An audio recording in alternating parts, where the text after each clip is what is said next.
शौहर से झगड़े के बाइस बुजुर्ग खातून ने नाले में छलांग लगा दी। मददगार 15 और सुपर मार्केट पुलिस ने बरवक्त कार्रवाई करते हुए नाले में डूबकर कई किलोमीटर तक बहती बुजुर्ग खातून को बचा लिया। एसएसपी सेंट्रल डॉक्टर इमरान के मुताबिक पुलिस को कंट्रोल पर इत्तला मिली कि कोई लाश तैरती हुई आ रही है। कंट्रोल पर फिर बताया गया कोई खातून है जो पानी के बहाव के साथ आ रही है। सुपर मार्केट 15 मददगार टीम फौरन 3 हटी बलोच पाड़ा के पास पहुंची और बुजुर्ग खातून लियारी एक्सप्रेस वे के नीचे पहुंच चुकी थी।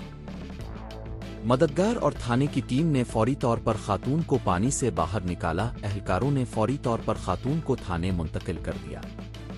पुलिस के मुताबिक खुशकिस्मती से बुजुर्ग खातून को कोई नुकसान नहीं पहुंचा। 55 साला खातून ज़किया जान हिजरत कॉलोनी की रिहायशी है।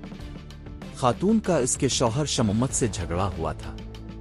एसएसपी सेंट्रल के मुताबिक शौहर से झगड़े के बाइस खातून ने नदी में छलांग लगाई, जिसे पुलिस ने बरवक्त रेस्क्यू कर लिया।